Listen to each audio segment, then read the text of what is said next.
Swiper, no swiping! After nga ng graduation ng kapatid ko, we decided to go on a trip and ang first stop namin is Perlas ng Silang dun sa may Silang, Cavite. So malis kami ng Bulacan 3 a.m. Nakarating kami dun around 5 a.m. which is sobrang aga kasi ang open pa ng Perlas ng Silang is 7 a.m. pa.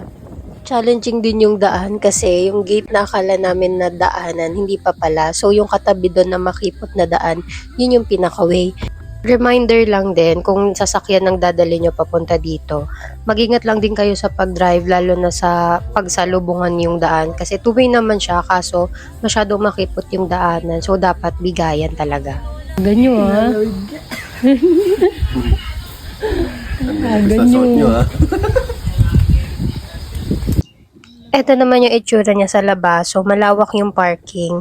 Noong una kala namin yan lang yung pinaka-parking niya. Pero dun banda sa may exit, malawak pa din and pwede pa rin mag-park. Grabe, ang ganda, mapapamura ka talaga eh. Grabe yun.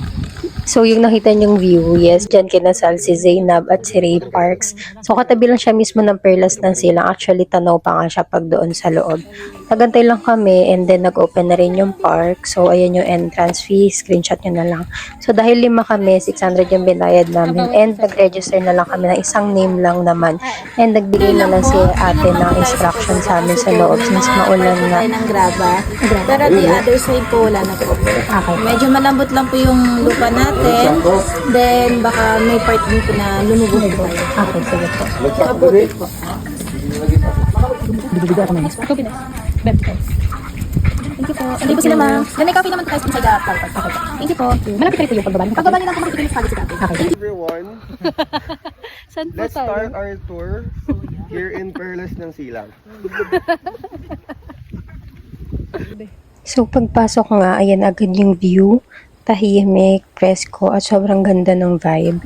And may mga aso rin sa loob, pero super friendly lang din naman nila.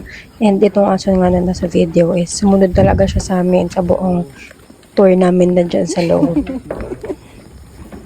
Meron din silang cafe sa loob and restaurant. So, if magutom kayo or hindi pa kayo nag-breakfast prior sa pagpunta nyo dito, pwede nyo screenshot na lang the menu nila and dito na kayo kumain kung maaga naman kayo makakarating. And meron din silang pinaparent na picnic mat but hindi na namin siya na-try since maulan nga and nag-ikot lang talaga kami. Sobrang daming ang picture taking spot dito. Hindi lang talaga kami nakapag-picture na maayos since maulan talaga. Pero kung makakapunta kayo dito na medyo maaraw, super worth it naman siya.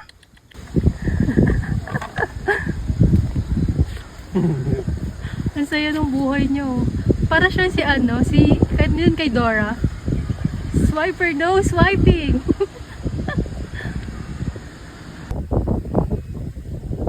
Ito yung parang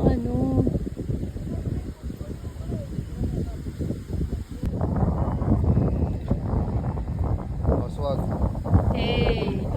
Sa part na to, inabot na talaga kami ng ulan kaya sumilong kami dito sa mini kubo na to. Actually, picture taking spot siya. Pero dyan na kami sumilong kasi nga ang layo pa na tatakbuhin namin papunta dun sa may cafe. And nagpatila lang kami dyan ng ulan and then umalis na rin kami. Kunyari, di masakit yung tiyan. Di atin yan. Eh, di patay. Dapat na lang. Bumiyahin ng maulan. Tama yan.